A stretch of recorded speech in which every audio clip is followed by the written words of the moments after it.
প্রধানমন্ত্রী তারেক রহমান বিরোধী পক্ষের উদ্দেশ্যে একটা কথা বললেন। কথাটা সোজা। আপনারা যদি মনে করেন জনগণের প্রতি আপনাদের দায়িত্ব রয়েছে, তাহলে আপনাদের পরিকল্পনা নিয়ে আসুন। ৩ মাস সময়, প্রয়োজনে আরও ৩ মাস, মোট ৬ মাস।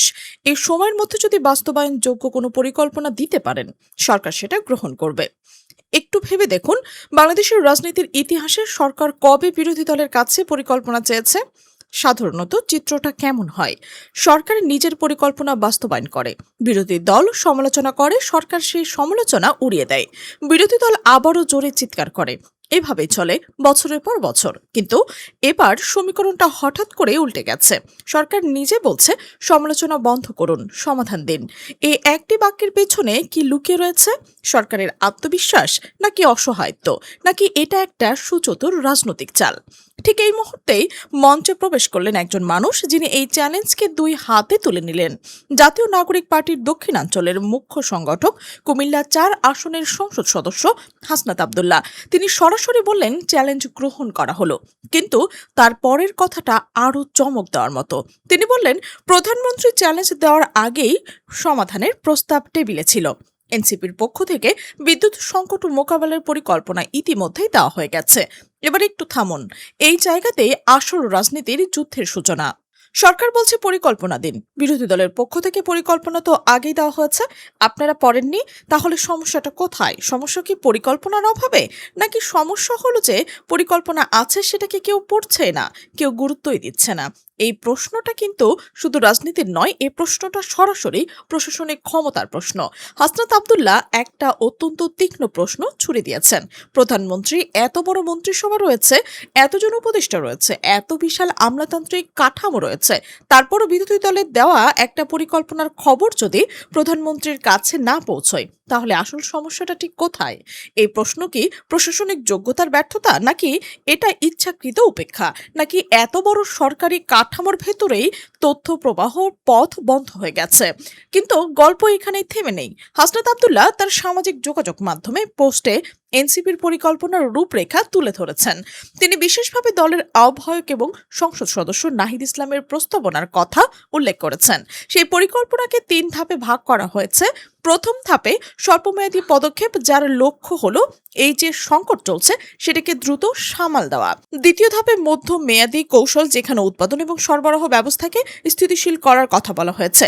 আর তৃতীয় ধাপে দীর্ঘমেয়াদী রূপকথা, যার উদ্দেশ্য হলো পুরো বিদ্যুৎ খাতকে টেকসই এবং স্বনির্ভর করে তোলা। কিন্তু আসল কথাটা হলো, বিদ্যুৎ সংকট কি শুধু একটা নতুন বিদ্যুৎ কেন্দ্র বানানোর দূরে যায়? কিন্তু আসল কথাটা হলো, বিদ্যুৎ সংকট কি শুধু একটা নতুন বিদ্যুৎ কেন্দ্র বানালেই দূর হয়ে যায়? উত্তর হলো একেবারে না। এই সংকটের শিকড় এত গভীরে প্রথিত যে সেখানে পৌঁছতে হলে পুরো ব্যবস্থাকে খুলে দেখতে হবে। ভাবুন একটু, বিদ্যুৎ উৎপাদনের জন্য চাই গ্যাস। গ্যাসের সরবরাহ নির্ভর করে দেশীয় মজুদার আমদানির ওপর। আমদানি নির্ভর করে আন্তর্জাতিক বাজারের দামের ওপর। দাম নির্ভর করে বৈশ্বিক ভূরাজনীতির ওপর। উৎপাদন হলেই শেষ নয়, সে বিদ্যুৎ সঞ্চালন করতে হবে। সঞ্চালন লাইনের ধারণ ক্ষমতা আছে কিনা দেখতে হবে। তারপর বিতরণ ব্যবস্থা কতটা কার্যকর সেটা যাচাই করতে হবে। বিদ্যুৎ কেন্দ্রের নিয়মিত রক্ষণাবেক্ষণ হচ্ছে কিনা সেটা নিশ্চিত করতে হবে। চাহিদার পূর্বাভাস ঠিকমতো হচ্ছে কিনা সেটাও দেখতে হবে।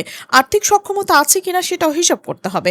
মানে সমস্যাটা একটা জায়গায় নয়, সমস্যা পুরো ব্যবস্থা জুড়ে, প্রতিটি জোড়ায় জোড়ায়, প্রতিটি সংযোগে। আর এই কারণেই বিদ্যুৎ সংকট নিয়ে রাজনীতির বিতর্ক এতটাই তীব্র, কারণ বিদ্যুৎ চলে গেলে শুধু একটা ঘরের অন্ধকার নামে না, কলকারখানা চাকা থেমে যায়। ক্ষুদ্র ব্যবসায়ী তার দোকান বন্ধ করতে বাধ্য হয়, হাসপাতালকে জেনারেটরের ওপর নির্ভর করতে হয়, কৃষক সেচের পানি পায় না, ছাত্রছাত্রী রাতে পড়তে বসতে পারে না। একটা মায়ের হাতের ফ্যান বন্ধ হলে তার কোলে শিশু ঘেমে ভিজে কাঁদে। বিদ্যুৎ শুধু তার নয়, বিদ্যুৎ জীবন। এই বাস্তবতার মধ্যে হাসনাত আব্দুল্লাহ গত কয়েক মাস ধরে ধারাবাহিকভাবে সরকারের সমালোচনা করেছে। বিভিন্ন সমাবেশে তিনি লোডশেডিং এর বিরুদ্ধে কথা বলেছেন। এমনকি তার নেতৃত্বে বিদ্যুৎ সংকটের প্রতিবাদে মোমবাতি বিতরণের কর্মসূচিও পালিত হয়েছে। মানে ৬ মাসের চ্যালেঞ্জটা হঠাৎ আকাশ থেকে পড়েনি, এর পেছনে রয়েছে মাসের পর মাসের রাজনৈতিক চাপ, জনগণের ক্ষোভ এবং ক্রমবর্ধমান একটা সংকট, যেটার কেউ উপেক্ষা করার কোনো জায়গা নেই। কিন্তু এবার আসি সবচেয়ে বিস্ফোরক অংশে। হাসনাত আব্দুল্লাহ একটি অভিযোগ এনেছেন, যেটা শুনলে যে কোনো সচেতন নাগরিকের কপালে ভাঁজ পড়বে। তিনি বলেছেন, প্রশাসন দ্রুত রাজনৈতিক পদায়নের ফলে বিভিন্ন প্রতিষ্ঠান যেটাকে বলা হয় ইনস্টিটিউশনাল মেমোরি, সেটা দুর্বল হয়ে গেছে। ইনস্টিটিউশনাল মেমোরি মানে কি? সহজ ভাষায় বললে, একটা প্রতিষ্ঠান বছরের পর বছর ধরে যে অভিজ্ঞতা অর্জন করেছে, যে তথ্য ভান্ডার গড়ে তুলেছে, পূর্ববর্তী সংকট থেকে যে শিক্ষা নেয়, সেটা ইনস্টিটিউশনাল মেমোরি। বিদ্যুৎ খাতে একটা প্রাণভ্রমণের মতো, কারণ এই খাতে প্রতিদিন নতুন করে শুরু করার সুযোগ নেই। কোনো মৌসুমে বিদ্যুৎ চাহিদা কতটা বাড়ে, কোন বিদ্যুৎ কেন্দ্র কখন রক্ষণাবেক্ষণ যাবে, কতটা গ্যাস মজুত রয়েছে, কতটা জ্বালানি আমদানি করতে হবে, কোন অঞ্চলে কত বিদ্যুৎ দরকার, এসব তথ্য রাতারাতি তৈরি হয় না, বছরের পর বছর ধরে জমা হয়। সে ধারাবাহিকতা যদি ভেঙে যায়, তাহলে সিদ্ধান্ত নেওয়ার পুরো প্রক্রিয়াটাই হোঁচট খেয়ে যায়। আর এখানে তিনি আরো কঠিন একটা প্রশ্ন তুলেছেন। তিনি বলেছেন, সরকারের ফুয়েল প্ল্যান কোথায়, কন্টিনজেন্সি প্ল্যান কোথায়, ডিজাস্টার রিকভারি প্ল্যান কোথায়? এগুলো কি জিনিস? এগুলো হলো সংকট মোকাবেলার আগাম প্রস্তুতি। জ্বালানি হঠাৎ শেষ হয়ে গেলে কি হবে? কোনো বড় বিদ্যুৎ কেন্দ্র হঠাৎ বন্ধ হয়ে গেলে বিকল্প কি? আন্তর্জাতিক বাজারের দাম লাফিয়ে বাড়লে কোথা থেকে টাকা আসবে? প্রাকৃতিক দুর্যোগের সঞ্চালন ব্যবস্থায় ক্ষতিগ্রস্ত হলে কত দ্রুত মেরামত হবে? এই প্রশ্নগুলোর উত্তর কি সরকারের কাছে আছে? থাকা উচিত ছিল। বিদ্যুৎ মন্ত্রণালয়ের কাছে এই উত্তরগুলো প্রস্তুত থাকার কথা ছিল, কিন্তু আছে কি? তারপর এলেও সবচেয়ে ধারালো আঘাত। হাসনাত আব্দুল্লাহ বললেন, ভর্তুকি কাটা হয়েছে ঠিক সেখান থেকে যেখান থেকে বিদ্যুৎ আসে, অথচ ক্যাপাসিটি চার্জ অক্ষত রয়েছে। এই কথাটার মানে কি? মানে হলো, সরকার যখন খরচ কমাতে গেছে তখন কমিয়ে সেই জায়গা থেকে, যেটা সরাসরি বিদ্যুৎ উৎপাদনের সঙ্গে জড়িত, কিন্তু যে বিদ্যুৎ কেন্দ্র বিদ্যুৎ তৈরি না করেও শুধু বসে থাকার জন্য টাকা পাচ্ছে, সেই ক্যাপাসিটি চার্জের কোনো হাত দেয়নি। তাহলে সাশ্রয় হচ্ছে কোথায়? আর এই সাশ্রয়ের মাসুল গুনছে কে? জনগণ। এবার আসি পুরো ঘটনার সবচেয়ে গুরুত্বপূর্ণ পয়েন্টে। হাসনাত আব্দুল্লাহর বক্তব্য সবচেয়ে শক্তিশালী রাজনৈতিক লাইনটি ছিল, তিনি বলেছেন, 6 মাসের হিসাবটা মেনে নিলাম, কিন্তু ঘড়িটা বিরোধী দলের জন্য নয়, ঘড়িটা সরকারের জন্য। এবার একটু ভাবুন, চিন্তা করুন, একটা কথা নিয়ে বিরোধী দলের সমালোচনা করতে পারে, প্রস্তাব দিতে পারে, চ্যালেঞ্জ গ্রহণ করতে পারে, কিন্তু বাস্তবে কাজ করার ক্ষমতা কার হাতে? বাজেট কার হাতে? মন্ত্রণালয় কার অধীনে? আমলাতন্ত্র কে নিয়ন্ত্রণ করে? রাষ্ট্রীয় প্রতিষ্ঠানগুলো কার অধীনে চলে?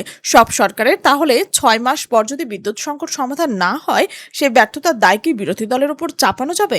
পরিকল্পনা তৈরি এক জিনিস, কিন্তু সেটা বাস্তবায়ন করা আলাদা জিনিস। কাগজের লেখা সুন্দর পরিকল্পনা বাংলাদেশের কোনোদিনই কম ছিল না, কিন্তু বাস্তবায়ন সেগুলো কতটা আলোর মুখ দেখেছে সেটা আমরা ইতিহাস সবাই জানি। তাহলে শেষ প্রশ্নটা রয়ে গেল, এই 6 মাসের ঘড়ি কি সত্যি বাংলাদেশের বিদ্যুৎ খাতে একটা বাস্তব পরিবর্তন আনবে, নাকি এটাও অন্য সব রাজনৈতিক প্রতিশ্রুতির মতো সময়ের সঙ্গে ম্লান হয়ে যাবে? 6 মাস পরে এই ভিডিওটি আবার দেখবেন, তখন উত্তরটা আপনার সামনে আসবে। কিন্তু আপনার কাছে আমার প্রশ্ন, আপনি কি মনে করছেন 6 মাসে কি সত্যি কোনো পরিবর্তন সম্ভব, নাকি এটা শুধুই রাজনীতির মাঠে আরো একটি শব্দযুদ্ধ? আপনার উত্তরটা অবশ্যই কমেন্টে জানান। এই প্রশ্নের উত্তর শুধু আপনার বা আমার নয়, এই প্রশ্নের উত্তর 17 কোটি মানুষের ভবিষ্যৎকে নির্ধারণ করবে।